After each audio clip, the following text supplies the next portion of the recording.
I remember your article that went super viral for articles a couple years ago about realignment.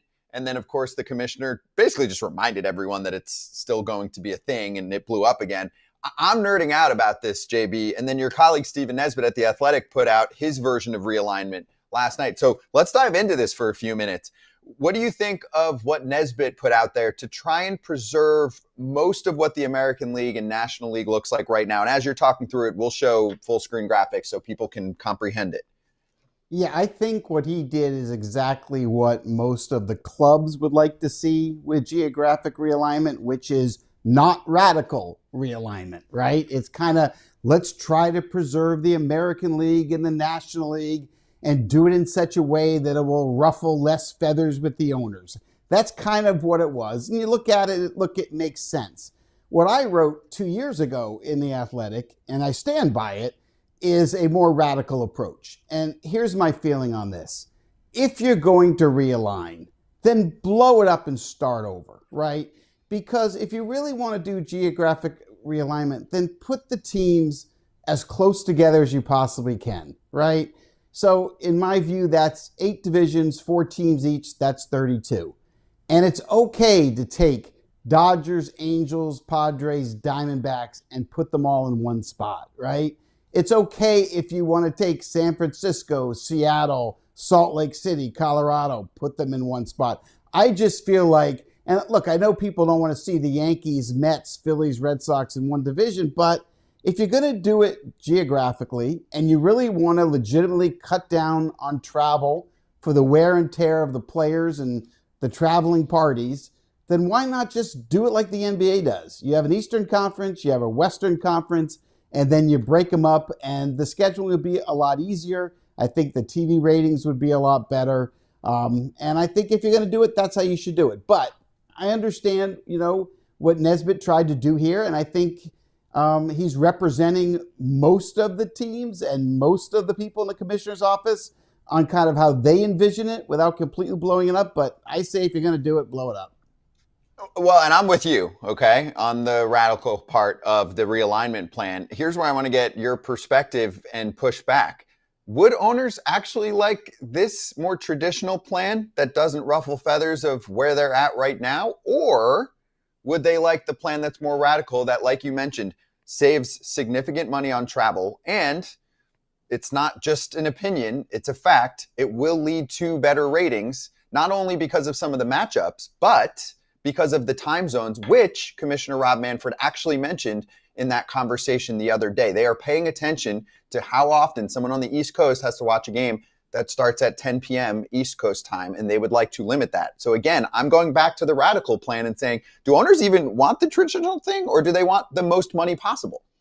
Well, I mean, look, I had also put a proposal into The Athletic because I wanted to, as soon as Commissioner Manfred made that comment on Sunday Night Baseball on ESPN, I said, let me go back to my article that I wrote in 23 and let me update it now that we know the Athletics are going to Las Vegas, that it looks like Salt Lake City and Nashville probably are going to be the 2 expansion teams.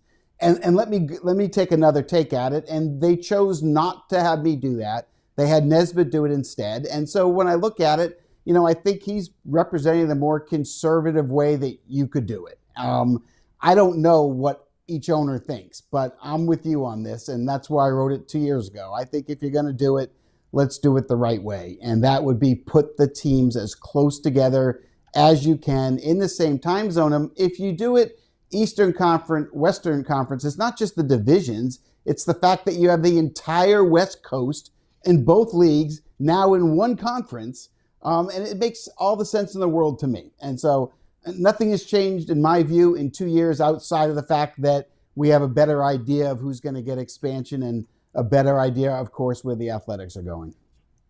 All right, I'm with you on this one, Jim. I'm with you as far as, like, if you're going to do it, just make it crazy, because that way, if you have 20 owners bitching, that's better than just having 2, as far as I'm concerned. Because then all the other 20 of them can look at each other and say, well, you can't complain and you can't complain because I had to switch this and all that. So I agree with you. If you're going to do it, make it crazy. Yeah. And here's my thing, a question that I had, and when we talked about this kind of yesterday was, so if you go East and West, you get rid of AL and NL. Fine. Fine. If that's what you want to do, I'm fine with it. So would the Eastern Conference teams only play one series a year against the Western Conference teams, or Western League or Eastern League or whatever. There it is, an Eastern League, so you can't call it the Eastern League. So, like what East and West Conference, East and West, whatever the hell you want to call it. But with the East teams only play once against the West, and would they only travel West every other year to play each team? How would they break that down? So it would be more East heavy against, see where I'm getting at? Like, would it be more East heavy? And I liked your divisions better because I want Red Sox, Yankees, Mets. Who was it? Blue Jays, I think, were the four you had in the East. Phillies. Phillies, Right. yeah. Give me the four Phillies. heavyweights. Give me the four heavyweights in the same. Like in this one, he's got Mets, Phillies, Pirates, Nationals. Like the Pirates are like, no, thank you. We can't compete with those teams. That just doesn't sound fun either. I'm not into that fun. rivalry. I mean, Orioles, Red Sox, Yankees, Blue Jays, I can get on board with that. That's basically the AL East now.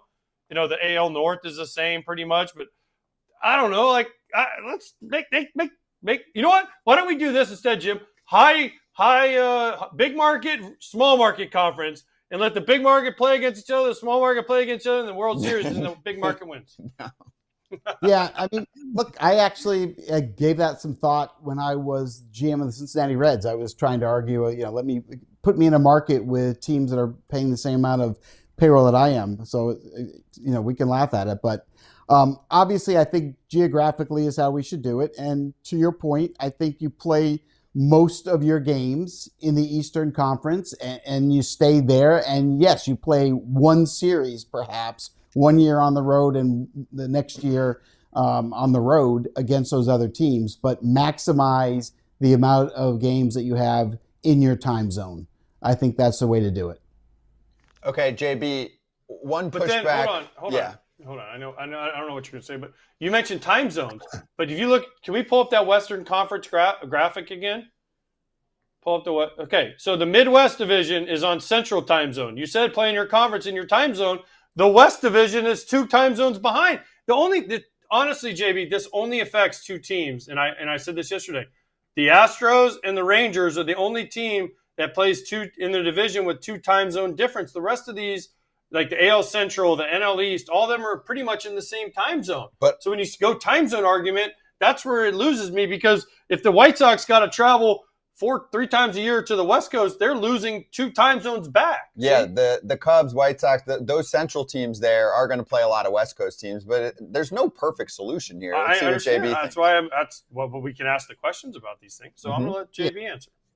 No, I mean, I have the same answer. I mean, we can't make it perfect. It just doesn't work out perfectly, but you do the best you can with the 32 teams that you have, and you try to limit the amount of games you have outside of your particular time zones, and you try to hope that you can put the time zones at only 1 hour difference, closer together, rather than having the 3 hour difference, which is really where the big problem is. FT fans, you want to have confidence when you go out in public? Absolutely. We can't all wear a backwards hat like me, but you can get some True Classic fit shirts. It almost looks like, oh, wow, this shirt was tailored for me. Nope, it's every True Classic. This John is soft, it is smooth, and it makes you look a little jacked. I'm just saying. And Kratz, you are jacked, and you are spot on. True Classic is the spot to go if someone's like, where do I get shirts? True Classic. The colors are fantastic. They've sold over 25 million shirts to more than 5 million customers. Their shirts just win. The feel, the tailored look, the price. We all wear True Classic on FT. I mean, Cam Maben literally can't say enough about them too next time we have Cam on. Hit up trueclassic.com/foul. Give it a shot. Upgrade your wardrobe and save on True Classic at trueclassic.com/foul. That's trueclassic.com/FOUL. JB, some pushback I've seen is about preserving rivalries. And I think there's a good point on 1 or 2 of them. Most of them, I think, would create new rivalries that would be awesome. Okay, and we've seen that already anyway. Like, the Astros weren't in the AL West for a billion years, and now we love Astros Rangers and what that brings to the table in the AL West. That's my pushback. But I will bring up an example that's hot on the West Coast, and your colleague Grant Brisbee actually wrote about this in The Athletic as well. I read last night. He's like, we got to keep Giants-Dodgers together. Again, is that just going to be a victim of the system where it's Northern California and you need to bunch some of those teams together up there and separate them from the Dodgers? Yeah, look, I'm sorry, but yeah, we have to break it up. You know what? I'd rather see Dodger Padres right now anyway. I think it's a better rivalry. And I know growing up and for years, it's always been Dodgers Giants. I get it. But we're in 2025. I I can't wait till this weekend, right? Dodgers are going to play the Padres at Petco. I think that's a better rivalry than if the Dodgers were playing the Giants. So, again, we can't make it perfect. But I think geographically, I want to see Angels, Dodgers, Padres, Diamondbacks. It just works better with them there, where San Francisco works better taking care of Salt Lake City, Colorado, Seattle, etc. I think when you break it down. Ultimately, this is going to be the commissioner's decision, but the commissioner's the boss of, or he works for the owners. Are there owners that have more or less sway, kind of like the NFL, in these types of decisions? Because I know they always put out the front, we voted 30-0, so we all agree, which we know that's not the case. Yeah, look, there's always been owners that are more influential than others. I mean, that's always been a fact of baseball forever and ever. I mean, as you probably know, AJ, from your Chicago days, Jerry Reinsdorf had as much power and pull with Commissioner Selig as anybody did back then. So, I think Commissioner Manfred understands he works for all 30 owners.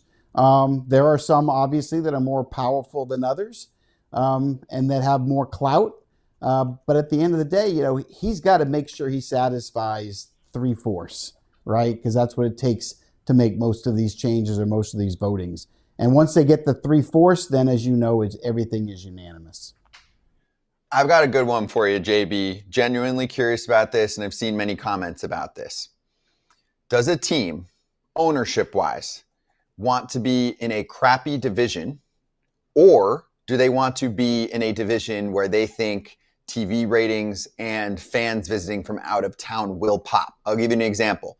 Baltimore, in your situation, moves out of playing against the Yankees, the Red Sox, the Blue Jays, right? And they're playing against teams like DC. Okay, I get that. And I think that can be, a rivalry that sparks up with the Nats, Charlotte, Pittsburgh. So I'll give you one more. In Stephen Nesbitt's scenario, he's got the Braves moving to the National League South with the Marlins, whatever expansion team comes out of the Southeast with say, Nashville or Raleigh-Durham, and then the Rays. And Braves fans were battling online. Some of them are like, this is the best thing ever. We're going to have crappier teams. Yes, the Braves are like, yes. But others were like, does ownership want this publicly traded company? They want to get rid of games against the Mets and the Phillies. What do you think? So I'm going to go back in history. And if you remember, we used to have the East and West, right? And then we added the Central.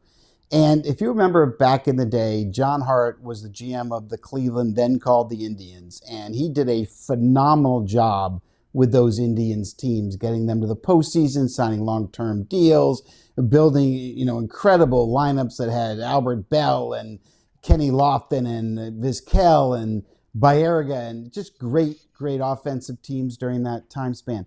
The best decision John Hart ever made, and he told me this at the time, the best decision he made in his career as an executive was the decision to push for the Indians to be in the Central and not the East.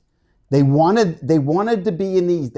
There was a big debate of who was going to go to the East, Toronto or Cleveland. Cleveland fought hard to go to the Central because they knew they had a better chance of winning. They knew if they were in the division with the Yankees and the Red Sox and the big markets, it was going to be tough. It was a huge decision for the organization. How many times have we seen them in the postseason since in which they wouldn't have gotten there had they been in the same division in the East? And I think baseball people would prefer to be in a division where they have the best chance of winning. Sorry. Now, as an owner, I care about the bottom line, so you have to measure if I'm on the East and I'm getting the draw of the Yankee fans and the Red Sox fans, what's the bottom line? But at the end of the day, if you're running a franchise, fans want to win, period. They don't care who you're winning against. They want to win. They want to be in the postseason. They want a chance for the World Series. So I think if I'm sitting there as an owner or a GM and you ask me where I want to go, let me be in the same division as the Pittsburgh Pirates, the Rockies, and the Athletics. Thank you very much.